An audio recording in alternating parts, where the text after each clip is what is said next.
നമസ്കാരം. V D സതീശൻ്റെ നേതൃത്വത്തിലുള്ള പുതിയ മന്ത്രിസഭ അധികാരമേറ്റ ശേഷം ഏറ്റവും അധികം അവർ അഭിമുഖീകരിക്കുന്ന പ്രശ്നം എന്താണെന്ന് ചോദിച്ചാൽ രണ്ടാമതൊരു സംശയത്തിനും വരാതെ തന്നെ പറയാൻ പറ്റുന്ന കാര്യം സാമ്പത്തികമായി തകർന്ന് കിടക്കുന്ന ഒരു മന്ത്രിസഭയായിരുന്നു കഴിഞ്ഞ തവണത്തത്.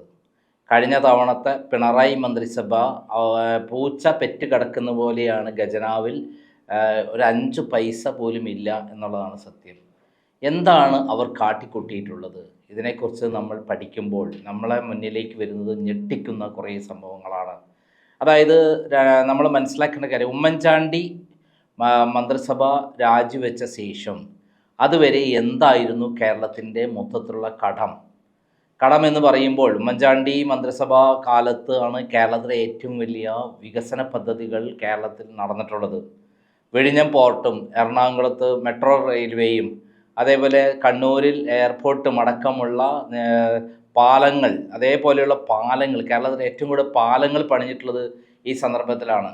നമുക്കറിയാം പാലാരിവട്ടം പാലം അടക്കം, കേരളത്തിലെ വൈറ്റില പാലം അടക്കമുള്ള കേരളത്തിലെ എത്ര പാലങ്ങളാണ് കുറഞ്ഞ സമയം കൊണ്ട് ഇബ്രാഹിം കുഞ്ഞ് മന്ത്രിസഭാ കാലത്ത് ഇബ്രാഹിം കുഞ്ഞ് മന്ത്രിയായപ്പോൾ ഉണ്ടാക്കിയിട്ടുള്ളത്. ചരിത്രപരമായ നേട്ടമാണ് കേരളത്തിൽ ഉണ്ടായിട്ടുള്ളത്. അങ്ങനെയുള്ള സമയത്ത് അതുവരെ, അതായത് 1957 മുതൽ 2016 വരെയുള്ള കാലഘട്ടത്തിൽ, അതായത് 43ഉം 16ഉം എത്രയാണ് 59 വർഷത്തെ 59-60 വർഷം കേരളം ഭരിച്ച ഗവൺമെൻറ് കാലത്ത് എത്രയാണ് ആകപ്പാടെയുള്ള കടം എന്ന് പറയുന്നത്? 1,60,000 കോടി രൂപയാണ്. അതിൽ നമുക്കറിയാം മെട്രോ റെയിൽവേ ഇപ്പോൾ ഭയങ്കര ലാഭത്തിലാണ് പോണത്. അവർക്ക് പണം തിരിച്ചടയ്ക്കാനുള്ള സോഴ്സ് ഉണ്ട്. വിഴിഞ്ഞം പോർട്ട് പദ്ധതി കമ്മീഷൻ ചെയ്തതോടെ അവിടുന്ന് വരുമാനമുണ്ട്. കണ്ണൂർ എയർപോർട്ടിൽ നിന്ന് അവിടുന്ന് പിന്നീട് തിരിച്ചടയ്ക്കാനുള്ള പണം അവിടുന്ന് കിട്ടും. അപ്പം പദ്ധതിക്ക് അന്ന് ഇൻവെസ്റ്റ് ചെയ്തു. അങ്ങനെയാണ് കടം വന്നത്. എന്നാൽ പിണറായി വിജയൻ മന്ത്രിസഭ വന്ന ശേഷം 4,40,000 കോടി രൂപയാണ് കടമെടുത്തിട്ടുള്ളത്. കിഫ്ബിയിൽ നിന്നും മസാല ബോണ്ട് വഴിയുമൊക്കെ എടുത്ത പണം വലിയ പലിശയ്ക്കാണ് എടുത്തത്. എന്നിട്ട് എന്താണ് ചെയ്തത്? നമുക്ക് കണ്ണുകൊണ്ട് കാണാൻ പറ്റുന്ന എന്ത് കാര്യമാണ് പിണറായി വിജയൻ ചെയ്തിട്ടുള്ളത്? നമുക്കറിയാം, ഈ അടുത്ത കാലത്ത് പെരുമ്പളം ദ്വീപിലേക്ക് ഒരു പാലം പണിഞ്ഞു. 106 കോടി രൂപയാണ് ചിലവാക്കിയത്. അവിടെ 70 കോടി രൂപയ്ക്ക് വർക്കിയൻ കമ്പനി കൊടുത്ത ടെൻഡർ ഉണ്ടായിരുന്നു. അതിനെ മറികടന്നുകൊണ്ട് ഊരാളുങ്കൽ സൊസൈറ്റിക്കാണ് 106 കോടി രൂപയ്ക്ക് കൊടുത്തത്. ഈ വലിയ പബ്ലിസിറ്റിയോട് കൂടിയ കേരളത്തിലെ ഏറ്റവും വലിയ പാലം പണിഞ്ഞു. പെരുമ്പളം നിവാസികൾ ഇനി സ്വർഗത്തിലേക്ക് പോവുകയാണ്, അവിടേക്ക് ഇനി ബസ് കൂടി വരികയാണ് എന്നൊക്കെ പറഞ്ഞിട്ടാണ് വലിയ പ്രചരണം കൊടുത്തത്. ഈ അടുത്ത കാലത്ത് ഞാൻ ആ പെരുമ്പളം പാലം കാണാൻ പോയിരുന്നു. അതിൻ്റെ പണികൾ ഇതുവരെ പൂർത്തിയായിട്ടില്ല. അതായത് പകുതി പണി, അതിൻ്റെ മേൽപ്പാലം സ്ട്രക്ചർ പൂർത്തിയായെങ്കിലും പൂർണ്ണമായി ടാറിടുകയോ ഗതാഗത യോഗ്യമാക്കുകയോ ചെയ്തിട്ടില്ല. ഒരു ഭാഗത്ത് എപ്പോഴും അന്ന് മുതൽ ഇന്ന് വരെ തടസ്സമായി നിൽക്കുകയാണ്. അപ്പോൾ ഇതൊരു സാമ്പിൾ മാത്രമാണ്. പെരുമ്പളം പാലത്തിന് 106 കോടി രൂപ വരുമ്പോൾ 70 കോടി രൂപയ്ക്ക് വർക്കേഴ്സ് ആൻഡ് കമ്പനി ചെയ്യാമെന്ന് പറഞ്ഞിരുന്നു. അപ്പം 36 കോടി രൂപ അവിടെ തന്നെ അടിച്ചു മാറ്റി. സാധാരണ ഏത് കമ്പനികൾ ഒരു കമ്മീഷൻ മന്ത്രിക്കോ അല്ലെങ്കിൽ അനുബന്ധ ആളുകൾക്കോ കൊടുക്കും. അപ്പോൾ ഇവിടെ 70 കോടിയാണെങ്കിലും ഒരു 10 കോടി രൂപ കമ്മീഷൻ കൊടുത്തിരിക്കും. അപ്പം 106 കോടി രൂപയ്ക്കാണെങ്കിലോ, അതായത് 106 കോടി രൂപയ്ക്ക് പെരുമ്പളം പാലം പൂർത്തിയാക്കുമ്പോൾ 36 കോടി രൂപ ഇനീഷ്യലായിട്ട് തന്നെ തട്ടിപ്പ് നടത്തുകയാണ്. അത് ആർക്കുള്ളതാണ്? പിണറായി വിജയനുള്ളതാണ്. ഇങ്ങനെ കേരളത്തിലുണ്ടാക്കിയുള്ള ബിൽഡിങ്ങുകൾ നമ്മളെ ഗവൺമെൻറ് ഏറ്റവും അധികം ഉണ്ടാക്കിയിട്ടുള്ളതാണ്. വിദ്യാഭ്യാസത്തിന് വേണ്ടിയിട്ടുള്ള സ്കൂളുകൾ, കോളേജുകൾക്കുള്ള കെട്ടിടങ്ങൾ, അതേപോലെ ആശുപത്രി കെട്ടിടങ്ങൾ, ഇത് വ്യാപകമായിട്ടുണ്ടാക്കിയിട്ടുണ്ട്. ഇതിലൊക്കെ തന്നെ ക്രമക്കേടും പല ബിൽഡിങ്ങുകളും ഏത് സമയത്തും പൊട്ടിവിടാമെന്നുള്ള രൂപത്തിലാണ്. അങ്ങനെയുള്ള ബിൽഡിങ്ങുകളാണ് ഏറ്റവും കൂടുതൽ ഊരാളുങ്കൽ സൊസൈറ്റി ഉണ്ടാക്കിയിട്ടുള്ളത്. അങ്ങനെ ഈ 4,40,000 കോടി രൂപയിൽ അതിൻ്റെ 50% 30% പിണറായി വിജയനുള്ള കമ്മീഷനാണ്. അങ്ങനെയാണ് പിണറായി വിജയൻ പണം ഉണ്ടാക്കിയത്. 4,40,000 കോടിയിൽ 30% കമ്മീഷൻ എന്ന് പറഞ്ഞാൽ എത്രയായി?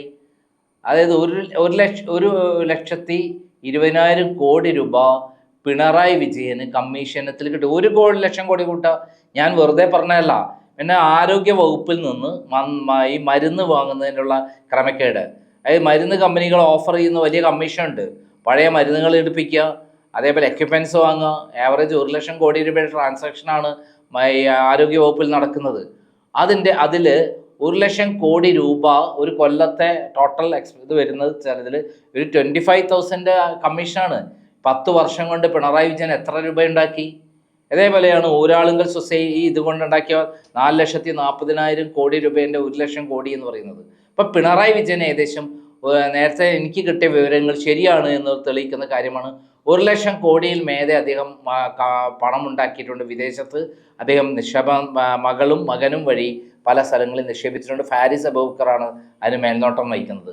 പിണറായി വിജയൻ ഒരു ചുക്കും സംഭവിക്കില്ല എന്ന് പറയുന്നതിൻ്റെ കാരണത അദ്ദേഹത്തിന് ആകപ്പാടെ പേടിക്കാനുള്ളത് ഈ കേസുകളാണ്. നിരന്തരമായുള്ള കേസുകൾ. അത് കേന്ദ്ര ഗവൺമെൻറ്റുമായി അഡ്ജസ്റ്റ്മെൻറ്റിലാണ്.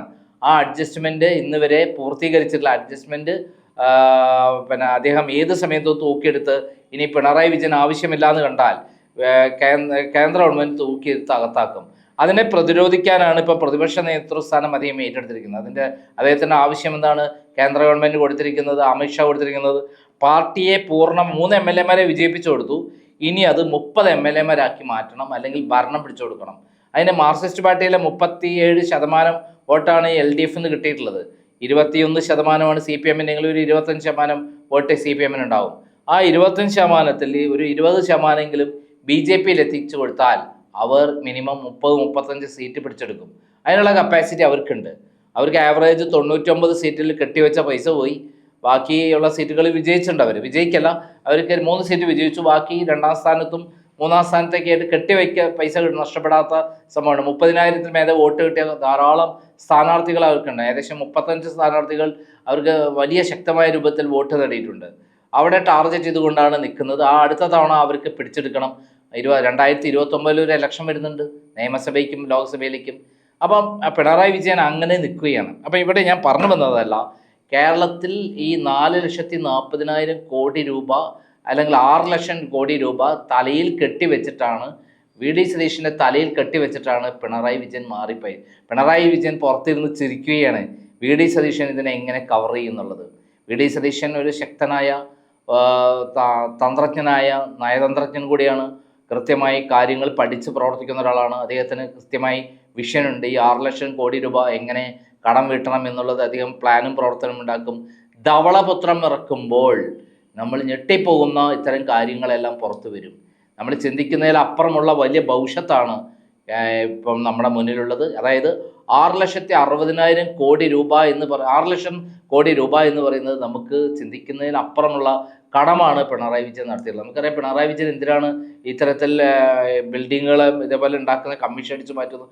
അതോടൊപ്പം അദ്ദേഹത്തിന് ധൂർത്തിനും ആണ് അദ്ദേഹത്തിന് ഏറ്റവും അധികം പൈസ ചിലവാക്കിയിട്ടുള്ളത്. ധൂർത്ത് എന്ന് പറഞ്ഞാൽ നമുക്കറിയാം നവകേരള യാത്ര, അതേപോലെ അദ്ദേഹത്തിൻ്റെ കാറ്, 41 വണ്ടി പോലീസിന് സഹായത്തോടു കൂടിയുള്ള യാത്ര, അതേപോലെ വലിയ പരസ്യ ബോർഡുകൾ വെച്ചത് വഴി 1000-കണക്കിന് കോടി രൂപ അദ്ദേഹം 10 വർഷം കൊണ്ട് ചിലവാക്കിയിട്ടുണ്ട്.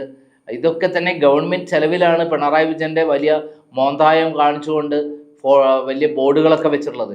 ഇപ്പോൾ ഇപ്രാവശ്യം വെച്ച ബോർഡിന് 257 കോടി രൂപയാണ് പിണറായി വിജയൻ ചിലവാക്കിയിട്ടുള്ളത്. മറ്റെന്തുണ്ട് LDF അല്ലാതെ എന്ന് പറയുന്നുണ്ട്. പരിഹാരം ആപ്പാടെ പിണറായി ഉള്ളൂ എന്നുള്ള തരത്തിലുള്ള വലിയ ബോർഡുകൾ വന്നിരുന്നുണ്ട്. അത് ആദ്യം ഗവൺമെൻറ് പരസ്യം കൊടുത്തിരുന്നു. പിന്നീട് കാലാവധി കഴിഞ്ഞപ്പോൾ ഇവർ ഈ ബോർഡ് മാറ്റിവെച്ചു. അങ്ങനെ ഗവൺമെൻറ് ചെലവിൽ ആണ് പരസ്യങ്ങളെല്ലാം ചെയ്തിട്ടുള്ളത്. എന്തായാലും പിണറായി വിജയനെ അങ്ങനെ വെറുതെ വിടാൻ പാടില്ല. ഇങ്ങനെ ഇത്തരത്തിൽ ഗവൺമെൻറ് ഒരു മുച്ചൂടും നശിപ്പിച്ച് കേരളത്തെ കടക്കണിയിലേക്ക് തള്ളിവിട്ട അതായത് ആളോഹരി വരും തലയിൽ കെട്ടിവെക്കുന്നത് 1,70,000 രൂപയാണ് ഒരാളുടെ ആളോഹരി തലയിൽ കെട്ടിവെക്കുന്നത്, കടമാക്കി വെച്ചിരിക്കുന്നത്. ഒരു കുട്ടി ജനിക്കുമ്പോൾ ആ കുട്ടിക്ക് 1,70,000 കടബാധ്യത കേരളത്തിൽ ജനിച്ചാൽ ഉണ്ടാകും. ആളോഹരി എന്ന് പറയുന്നത് 1,70,000 രൂപയാണ്. ആ തലയിൽ കെട്ടിവെച്ചിട്ടാണ് പിണറായി വിജയൻ നമ്മളെയൊക്കെ ചതിച്ച് സ്ഥലം വിട്ടത്. പിണറായി വിജയൻ എന്താ പ്രശ്നം? പ്രതിപക്ഷ നേതാവായി ഇനി CPM-നെ BJP-യിൽ എത്തിച്ചു കൊടുത്താൽ അദ്ദേഹത്തിൻ്റെ ദൗത്യം പൂർത്തിയായി. അതിനുശേഷം ചിലപ്പോൾ എന്ത് ചെയ്യുമെന്ന് നമുക്കറിയില്ല. ജീവിച്ചിരിപ്പുണ്ടെങ്കിൽ അദ്ദേഹം ജയിലാവും, അല്ലെ മകനും മകളും ഒക്കെ ജയിലാവും എന്നുള്ള കാര്യത്തിൽ യാതൊരു സംശയവും വേണ്ട. ഇന്നല്ലെങ്കിൽ അത് നടന്നുകൊണ്ടിരിക്കും. ഇപ്പം തന്നെ VD സതീശൻ തുടക്കത്തിൽ തന്നെ കൊടുത്ത തിരിച്ചടി ഉണ്ടല്ലോ, ഇത് 1.5 തിരിച്ചടിയായിപ്പോയി. അവിടെ ആലപ്പുഴയിൽ AV തോമസിനെ അവിടെ വെച്ച് ക്രൂരമായി മർദ്ദിച്ച സമയത്ത് അവിടുത്തെ ഇപ്പോഴത്തെ നിയുക്ത MLA, ഇപ്പം വിജയിച്ച് വന്ന MLA അദ്ദേഹത്തെ എന്ത് ക്രൂരമായിട്ടാണ് പോലീസിനെ കൊണ്ട് ഗൺമാനെ കൊണ്ട് അടിച്ച് ശരിയാക്കിയത്. അത് അന്വേഷണത്തിന് ഉത്തരവിട്ട ഫർദർ ഇൻവെസ്റ്റിഗേഷൻ ഉത്തരവിട്ട കാര്യത്തിൽ അത് പുതിയ സ്പെഷ്യൽ ഇൻവെസ്റ്റിഗേഷൻ ടീമിൻ്റെ നേതൃത്വത്തിൽ അന്വേഷണം നടക്കുകയാണ്. അത് ചെറിയ ഒരു ഭവിഷ്യത്തൊന്നുമല്ല പിണറായി വിജയന് വരുത്താൻ പോകുന്നത്. എന്തായാലും നമുക്ക് കാത്തിരുന്ന് കാണാം. വി ഡി സതീശനാണ് നേതാവ്, വി ഡി സതീശനാണ് മുഖ്യമന്ത്രി. അദ്ദേഹത്തിന് ഈ എല്ലാ വഴികളും അറിയാമെന്നുള്ളതാണ് ആദ്യത്തെ മന്ത്രിസഭാ യോഗത്തിലെടുത്ത തീരുമാനം കൊണ്ട് നമ്മൾ മനസ്സിലാക്കേണ്ടത്. ഇങ്ങോട്ട് ചതിച്ചവരെ അങ്ങോട്ട് തിരിച്ച് പണി കൊടുത്തിരിക്കും ചേട്ടാ എന്നുള്ളതാണ് പിണറായി വിജയന് അദ്ദേഹം കൊടുത്തിരിക്കുന്ന ഉപദേശം. നന്ദി, നമസ്കാരം.